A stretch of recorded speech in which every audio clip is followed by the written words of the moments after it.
দেখুক, বনের কোনো পশু পাখি না দেখুক, যেই আল্লাহ পাক এই ধরা ধামটাকে সৃষ্টি করেছে তিনি তো দেখে, তাহলে আমার জবাই করা হইল না। কবুতরটা নিয়ে আবু আলী শাহ কলমদারের কাছে গিয়া কয়, দয়াল নেন আপনার কবুতর। কয় জবাই করলি না? বলে পারি নাই। বলে কেন পারলি না? আপনি না বললেন যে এমন জায়গায় গিয়ে জবাই করবি দুনিয়ার বুকে যেন কেউ না দেখে, পশু পাখি না দেখুক, মানুষ না দেখুক। আমি যাইতে যেতে এমন জায়গায় গেছি কোনো পশু পাখি নাই, মানুষ নাই, কিন্তু মনে মনে চিন্তা করলাম কেউ না দেখুক, উপরে আল্লাহ যিনি আছে তিনি তো দেখে। আমি এই জন্য জবাই করতে পারি নাই, নেন আপনার কবুতর। আবু আলী শাহ কলমদার বলে, শেখ ফরিদ রে, আমি এজন্যই বলেছিলাম তুই আমার থেকে মহাজ্ঞানী, আমার তোকে মুরিদ করা সম্ভব না, তুই চলে যা কুতুবউদ্দিন বখতিয়ার কাকের কাছে, সে তোকে মুরিদ করাইলে করাইতে পারে। গিয়েছে কুতুবউদ্দিনের কাছে, যাইয়া কয়, দয়াল ৩-৩ বছর আমি জঙ্গলায় সাধনা করলাম, যার কাছে যাই এই কথা যখন শুনে সবাই আমার এইভাবে, আমি না জানি মস্ত বড় আউলিয়া হয়ে গেছে, আমারে কেউ মুরিদ করতে চায় না। দয়াল আপনি যদি দয়া করে আমাকে একটু মুরিদ করতেন। বলে, শেখ ফরিদ তুমি আমার কাছে মুরিদ হইতে আসছো বাবা, মুরিদ হওয়াটা তো এত সহজ ব্যাপার না, তোমাকে আমি মুরিদ করতে পারি। তুমি যদি একে একে 12টি বছর পর্যন্ত আমার দরবারের অজুর পানি গরম করে দিতে পারো তাহলে আমি তোমাকে মুরিদ করাইতে পারি। বলে, এইখানেও পরীক্ষা? ঠিক আছে, আমি আপনার অজুর পানি গরম করে দেব। একে একে 12 বছর অজুর পানি গরম করবে, 11 বছর 11 মাস 29 দিন যখন হয়ে গিয়েছে, ওই দিন রাত্রে বেলায় শেখ ফরিদ আর ঘুমায় না। যদি আমি ঘুমিয়ে যাই ধরার বুকে, ঘুম থেকে যদি চেতন না পাই, আমি অজুর পানি গরম করতে পারবো না। গরম না করে দিলে মুর্শিদ আমারে মুরিদ করবে না। আমি ঘুমাবো না, আজকে রাত্রটা আমি এভাবেই কাটিয়ে দিব। রাত্র সারা রাত্র মুর্শিদ নামের গুণগান করতে করতে রাত্র যখন 3:30 বেজে গেল, ও মনে মনে চিন্তা করে আজকে একটু আগেই যাই, অজুর পানিটা গরম করি, কখন যদি ঘুম এসে যায় আগেই একটু গরম করতে শুরু করে দিই। প্রতিদিন যেখান থেকে পানি আনতো আজকে ঠিক সেখান থেকে শেখ ফরিদ পানি এনেছে। যেখান থেকে প্রতিদিন আগুন আনতো আজকে ওইখানে গিয়েছে, আগুন আনতে যাইয়া দেখে আগুন নাই। কয় কি ব্যাপার? প্রতিদিন আমি যেখান থেকে আগুন নেই, পানি নেই, সেখান থেকে পানি নিলাম, যেখান থেকে আগুন নেই আজকে এখানে আগুন নাই কেন? তাহলে কি বাড়ির কোনো জায়গায় রাখছে? বাড়ির চতুর্দিক দিয়ে ঘুরে বেড়ায়, বাড়ির ভিতরে খুঁজে কোনো জায়গায় একটু আগুন পায় না। যখন আগুন না পায় শেখ ফরিদ মনে মনে চিন্তা করে, এটা হয়তো আমার কুতুবউদ্দিনের খেলা হইতে পারে। প্রতিদিন আমি আগুন পাই, আজকে আগুন নাই, দেখি আমার কুতুবউদ্দিন আমার জন্য কোন জায়গায় আগুন রাখছে, যেখানে রাখছে আমি ওইখানে গিয়ে আগুন এনে অজুর পানি গরম করব। যাইতে যাইতে যাইতে যাইতে বাড়ি থেকে কিছুটা দূরে চলে গেছে, রাতের অন্ধকার, দেখে নদীর ওই পারে একটু আগুন নিভু নিভু করে জ্বলে। শেখ ফরিদ মনে মনে কয়, আমার দয়াল কুতুবউদ্দিন মনে হয় আজকে নদীর ওই পারেই আগুন রাখছে, আমাকে হয়তো ওইখান থেকেই আগুন আনতে হবে। আমি যদি পরীক্ষায় পাশ করি হয়তো দয়াল আমাকে মুরিদ করবে, নয়তো করবে না। আমি ওইখানে গিয়াই নদী পার হইয়াই আমি আগুন আনবো। রাত্রের অন্ধকারে নদীর মধ্যে একটা ঝাঁপ দিছে, ঝাঁপ দিয়ে যখন মাছ দরিয়ার মধ্যে চলে গেছে, শেখ ফরিদ সামনেও দেখে না, পিছেও দেখে না, সামনেও যাইতে পারে না, পিছনেও যাইতে পারে না, একটা গোল পাকের মধ্যে পড়ে গেছে। যখন ঘোর পাকের মধ্যে পড়ে গেছে, প্রাণ পাখিটা চিরবিদায় নিয়ে চলে যায়, ডুব মাধ্যম নিতে পারে না, তখন মনে মনে অন্তর দিয়ে ডাকে আমার কুতুবউদ্দিনকে, ওরে তুমি দেখা দে,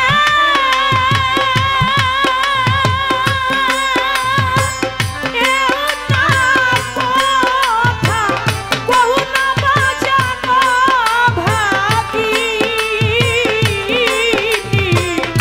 শোনে রে তুমি দেখা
মধ্যে না সামনে যাইতে পারে না পিছনে যাইতে পারে।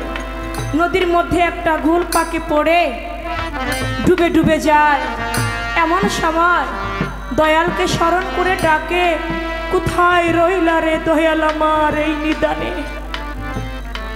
হঠাৎ করে কলা গাছের একটা ভেলা শেখ ফরিদের বুকের মধ্যে লেগেছে। শেখ ফরিদ ওই কলা গাছের ভেলাটা বেয়ে বেয়ে নদীর ওই পারে গিয়েছে। নদীর পারে গিয়ে দেখে খুব সুন্দরী একটা রমণীর হাতে আগুন নিয়ে ওই সুন্দরী নারী বসে আছে। যাইয়া বলে, আজকে কত জায়গায় আগুন খুঁজলাম, কোথাও আগুন পাইলাম না, আপনার কাছে আগুন, আপনি দয়া করে আমাকে একটু আগুন দেবেন। বলে, আগুন দিয়ে তুমি কি করবা? বলে, 12টা বছর হয়ে গেল আমি আমার কুতুবউদ্দিনের দরবারে গোলামি করি, আজকে একটা রাত্র বাকি আছে, এই রাত্রটা যদি আমি ওজুর পানি গরম করে দিতে না পারি দয়াল আমাকে মুরিদ করবে না, তুমি আমাকে একটু আগুন দিবে? বলে, আমি তোমাকে আগুন দিতে পারি, তুমি যদি আমার সঙ্গে তোমার দেহের মিলন করো তাহলে আমি তোমাকে একটু আগুন দিতে পারি। বলে, কি কথা বললা তুমি? আমি তোমার সঙ্গে কেমন করে দেহের মিলন করব? যেদিন হইতে আমি কুতুবউদ্দিনের দরবারে এসেছি সেদিন হতে আমার দেহ মন প্রাণ সব আমি আমার দয়ালের চরণে দিয়ে দিয়েছি। মা, ও মা, তোমাকে আমি দেহ দিতে পারবো না। বলে, তুমি আমাকে মা বলে ডাকলে? মা তো সন্তানের সাথে দেহের মিলন করতে পারে না। যাও, তুমি যেহেতু আমাকে মা বলে ডাকলে আমার সঙ্গে তোমার দেহের মিলন করতে হবে না, তবে তোমাকে আমি আগুন দিতে পারি। তোমার 2টা চোখ আছে না, ওই চোখ থেকে যদি একটা চোখ আমাকে উঠাই দিয়ে দাও তাহলে আমি তোমাকে একটু আগুন দিতে পারি। বলে, দুনিয়ার চোখ তুমি উঠিয়ে নিয়ে যেতে পারবে, আমার হৃদয়ের ভিতরে 2টি চোখ আছে, যেই চোখ দুটো দিয়ে আমি আমার দয়ালকে দেখি, আমি আমার মুর্শিদকে দেখি, সেই চোখ 2টা তুমি নিতে পারবে না। 2টা চোখ হতে একটা চোখ উঠাইয়া ওই নারীর হাতে তুলে দিল। দেওয়া মাত্রই অঝরে চোখ দিয়ে রক্ত ঝরতেছে। একটু আগুন হাতে পেয়ে যে কলা গাছটা বেয়ে এসেছিল ওই কলা গাছটাকে টেনে উপরে উঠিয়েছিল, আবার ওই কলা গাছটা নিয়ে নদীটা বেয়ে বেয়ে নদী পার হয়ে গিয়ে ওই অজুর পানি গরম করে দয়াল কুতুবউদ্দিনের সামনে নিয়ে কয়, দয়াল নেন আপনার অজুর পানি, নেন আপনি অজু করেন। বলে, আজকে একটু আগে আগে অজুর পানি দিলাম। বলে, দয়াল আজকে চেয়েছিলাম আরো একটু আগে দিবার জন্য, কিন্তু আজকে বাড়ির কোথাও কোনো আগুন পাইলাম না। নেন আপনি আপনার আগুন, আপনার অজুর পানি আপনি নেন, আপনি অজু করেন, আমাকে আপনি বিদায় দেন। বলে, তোমাকে বিদায় দিব মানে তুমি মুরিদ হবা না? বলে, না, আমাকে আপনার মুরিদ করার কোনো দরকার নেই, আমি আপনার কাছে মুরিদ হইতে চাই না, আমি চলে যাব। বলে, 12 বছর গোলামি করলা, তুমি মুরিদ হবা না, তুমি চলে যাবা, কি হয়েছে তোমার, কেন এমন কথা বলছো? বলে, যে দয়াল ভক্তের বিপদে সাড়া দিতে জানে না, যে দয়াল ভক্ত বিপদে পড়লে উদ্ধার করতে জানে না, ভক্তের নিদানে যে সাড়া দেয় না, এমন দয়ালের কাছে আমি মুরিদ হইতে চাই না, আমি চলে যাব, আর কোনোদিন তোমার দরবারে আসবো না। বলে, কেমনে বুঝলা যে দয়াল নিদানে পড়েছিলে, তুমি তোমার ডাকে সাড়া দেয় নাই? বলে, হ্যাঁ, আজকে আমি বাড়ির কোথাও আগুন পাই না, আমি নদীর মধ্যে ঝাঁপ দেই, নদীতে যখন ঝাঁপ দেই আমি সামনেও দেখি না, আমি পিছনেও দেখি না, মাছ দরিয়ার মধ্যে ঘোর পাকে পড়ে যায়, তখন আমি কত দয়াল দয়াল বলে ডেকেছি, কই তখন তো তুমি আমার সামনে এসে সাড়া দেও নাই। বলে, আমি তোমাকে সাড়া দেই নাই, তুমি কেমন করে বুঝলে? ও শেখ ফরিদ, তুমি কি বলতে পারো তুমি যখন নদীর মধ্যে ঝাঁপ দিয়েছিলে, তুমি যখন মুর্শিদ বলে একটা ডাক দিলে, একটা কলা গাছের ফেলা তোমার বুকের মধ্যে লেগেছিল না? বলে, হ্যাঁ লেগেছিল। বলে, তুমি কি জানো ওই কলা গাছের ফেলাটাকে? বলে কে? বলে সে আর কেউ নাই, সে তোমার কুতুবউদ্দিন বখতিয়ার কাকি। তুমি যখন আমাকে নদী পার হয়ে কলা গাছটাকে টেনে উপরে উঠালে, দেখো শেখ ফরিদ আমার পৃষ্ঠটা ছুলে রক্তাক্ত হয়ে গিয়েছে। বলে তুমিই ছিলে? বলে হ্যাঁ আমিই ছিলাম। বলে যেই নারীটা আমার চোখটা নিয়ে নিল উনি কে? বলে উনি আর কেউ নয়, উনি তোমার গুরুমা। তুমি কতটা পরীক্ষায় পাশ করতে পেরেছ তা তোমাকে যাচাই করে নিল। আজকে তুমি পরীক্ষায় পাশ করেছো, আজকে তুমি আমার চরণ পাবে। তাই বলে বাজান, গুরু ছাড়া কোনো নদী পার হওয়া যাবে না। তাই সেখান থেকে আমি গান কথা রাখলাম। এবার একটি বিচ্ছেদ গান দিয়ে আমি কি করিব কোথায় যাব রে, আমি বন্ধু প্রেম আগুনে পুরারে, বন্ধু আমার মনে সুহুরা, আমি হইলাম যার পিরিতের পুরা গো, আদম চাঁদে ইমান চাঁদে মকিন চাঁদে মনে সুহুরা।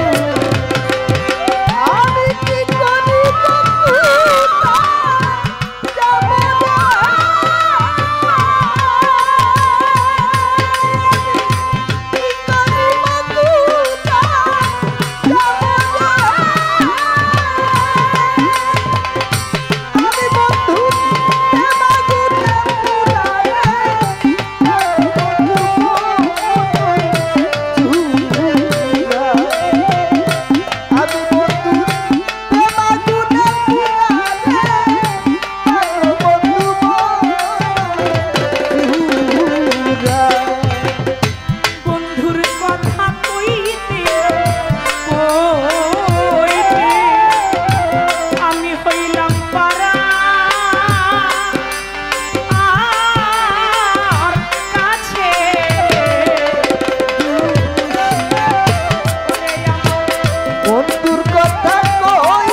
আমার গলায় দিল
বলে